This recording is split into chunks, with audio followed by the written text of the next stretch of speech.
وہ نوجوان کسی قابل نہیں رہتا، دھیرے دھیرے اس کی جوانی پجھرتی رہتی ہے، اب وہ اس قابل بھی نہیں کہ کسی سے آنکھ ملا کے بات کرے۔ ایسا نوجوان جو اپنے ہاتھ سے اپنی جوانی کو برباد کرتا ہے، لوگوں کے بیچ میں بیٹھنے سے شرماتا ہے، آنکھ ملا کر بات کرنے سے گھبراتا ہے۔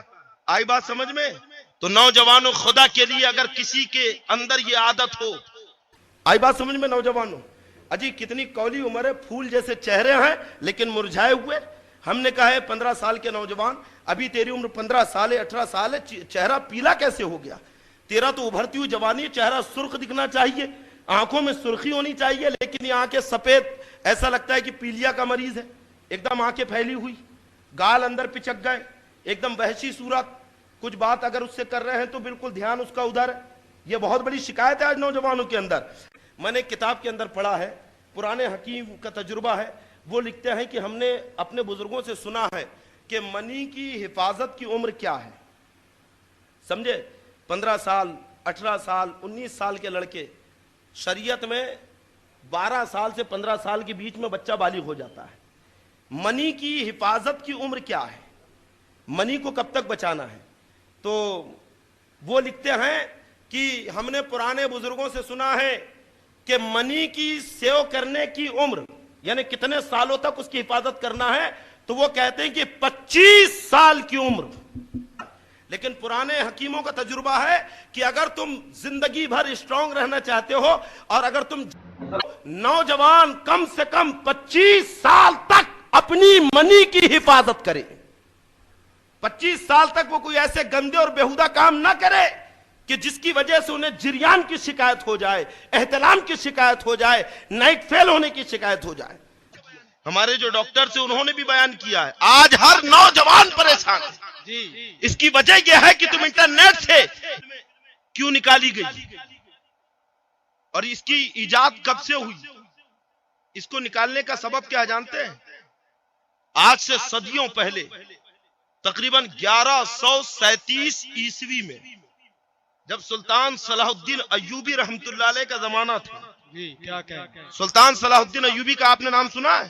بڑے بہادر، پوری زندگی اسلام کی حفاظت کے لیے گھوڑے کی پیٹھ پہ انہوں نے گزار دی۔ میدان جنگ ہی ان کا گھرانہ تھا، میدان جنگ ہی ان کا مسکن تھا، اسی پر آرام کرتے تھے۔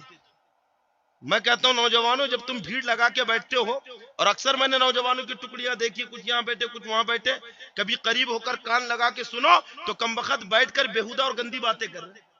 ایمان ہے جو انہیں بدنگاہی سے، بد فعلی سے، گندے خیالات سے، بیہودہ تصورات سے ان کی حفاظت کرتا۔ یہ رائے ایک عیسائی حکمراں کی تھی، ایک عیسائی اور صلیبی حاکم کی تھی، اس نے ہماری طاقت کا جائزہ لیا تھا۔ اب اس نے رونالڈ کے سامنے ایک مشورہ رکھا کہ مسلمانوں کے ایمان کو کیسے شکست دی جائے۔ اگر بزور شمشیر، بزور تلوار ان کا مقابلہ کیا جائے تو ان کا ایمان تو ان کی قوت کو دوبالا کر دیتا ہے، ان کی قوت کو بڑھا دیتا ہے۔ تو اس نے ایک تصور پیش کیا، کہا کہ دیکھو، جب تک کہ کوئی قوم کسی بیہودہ کام میں ملوث نہ ہو جائے، اور خاص طور پہ مسلمان جب کسی بیہودہ کام، گندے کام میں ملوث نہ ہو جائے، تو ان کے ایمان کو ٹھیس بھی نہیں لگ سکتی۔ اگر تم مسلمانوں کا ایمان کمزور کرنا چاہتے ہو تو انہیں گندے اور بیہودہ کام میں لگا دو، انہیں دنیاوی خرافات کے اندر، شراب میں۔ تو بڑا متاثر ہوا، اس نے یہ کام کیا۔ ادھر سلطان صلاح الدین ایوبی جو بالکل مشغول تھے جہاد اور جنگ کے اندر، انہیں خبر لگی کہ آدھی آدھی رات تک فوجی چھاونی سے مسلم مجاہد غائب رہتے ہیں۔ تو صلاح الدین ایوبی کو بے چینی ہوئی، آخر کیا بات ہے؟ تو ایک مرتبہ رات میں بھینس بدل کے وہ نکلے پیچھے پیچھے سپاہیوں کی، جاتے کہاں ہیں؟ تو کیا دیکھتے ہیں جہاں ان کی فوجی چھاونی تھی تو کچھ دور پر ایک قافلہ رکا ہوا ہے، اور قافلے والے بظاہر مسلمان ہیں، مسلموں کا لباس، ان کے چہرے، ان کا انداز۔ اور جب اندر گئے، سلطان صلاح الدین ایوبی ایک دم خیمے کے اندر داخل ہو گئے، تو کیا دیکھتے ہیں کہ ان کے سپاہی بیٹھے ہوئے ہیں، اور ان کے ہاتھوں میں، ان کے سامنے ایسی گندی اور بیہودہ تصاویر ہے۔ حضرت سلطان صلاح الدین ایوبی نے جب دیکھا تو دنگ رہ گئے، دنگ رہ گئے۔ وہ کیا ہے یہ؟ اور پھر خبریں ملنے لگی کہ مصر کے اندر، حلب میں، موصول میں، الگ الگ علاقوں کے اندر غلط تصاویر دکھانے کے، پورنوگرافی کے قباہ خانے کھل گئے۔ انہیں جب یہ خبر ملی تو بڑے بے چین ہوئے، اور جانتے ہیں مسلمانوں، سلطان صلاح الدین ایوبی نے اپنی بڑھتی ہوئی مہم، اپنی جاری جنگوں کو روک دیا، کہا کہ ابھی مجاہدوں کو ہم اگلی جنگ میں لے جا نہیں سکتے، کیونکہ نہ جانے کتنے نوجوان ان میں ان پورنوگرافی کے غلط تصاویر کی عادی بن چکے ہیں۔ صلاح الدین ایوبی نے کہا کہ میں ایسے نکما اور بزدلوں کو لے کر کبھی فتح حاصل نہیں کر سکتا۔ یہ صلاح الدین ایوبی کا اسٹیٹمنٹ ہے۔ وہ مرد مجاہد نہیں ہوتا، وہ میدان میں کبھی ڈٹ کر مقابلہ نہیں کر سکتا، کیونکہ اس کی طاقت کمزور ہو جاتی ہے، اس کا ایمان کمزور ہو جاتا ہے، اور جہاد میں فتح کے لیے سب سے پہلی شرط ہے ایمان کا مضبوط ہونا۔ آئی بات سمجھ میں؟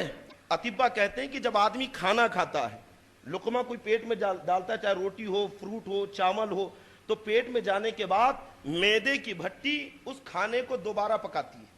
آپ کچا کھانا نہیں کھاتے، پکا ہوا کھاتے نا۔ پیٹ میں جانے کے بعد دوبارہ میدے کی بھٹی اس کھانے کو پھر پکاتی ہے، اور پکانے کے بعد اس سے فضلہ ہے نا، گندی چیزیں وہ الگ پھینک دیتی ہے۔ پھر یہ کھانا جگر میں پہنچ کر جگر کی چکی سے پھر تیار کرتی ہے۔ پھر اس کھانے سے 4 اجزاء تیار ہوتے ہیں: سفرا، بلغم، سودا، آئی بات سمجھ میں، اور خون۔ آدمی کے باڈی کے لیے بلغم بھی ضروری ہے، سفرا بھی ضروری ہے، سودا بھی ضروری ہے۔ بلغم پھیپڑوں میں رہتا ہے، سفرا پتے میں رہتا ہے، سودا تلی میں جاتا ہے، اور جو پورا بننے کے بعد جو اصل مادہ بنتا ہے وہ خون۔ سب سے اصل چیز جو غذا سے حاصل ہوتی ہے وہ خون ہے۔ پھر خون جگر میں پہنچتا ہے، پھیپڑوں سے آنے جانے والی ہوا اس خون کو اچھی طریقے سے صاف کرتی ہے۔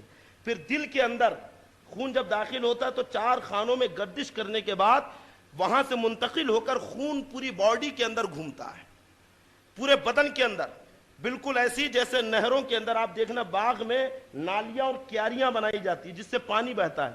یہ ندی اور نہریں بہتی ہیں، اور ندی اور نہریں جب بہتی ہے تو زمین کو تر و تازہ رکھتی ہے۔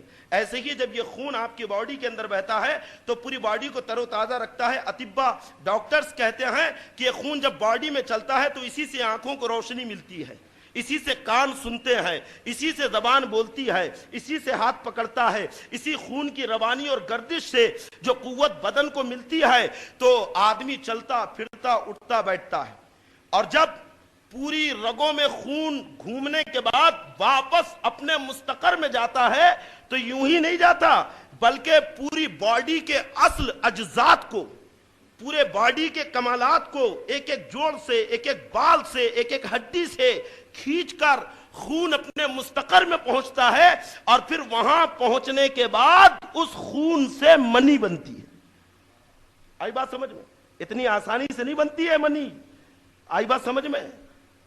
پیشاب تو پہلی بن گئی ہے نا، فضلہ تو پہلی بن گیا، اور پھر اس غذا سے سفرا، سودا ہے نا، یہ ساری چیزیں بنی، خون بنا، خون نے پوری باڈی کو غذا پہنچایا،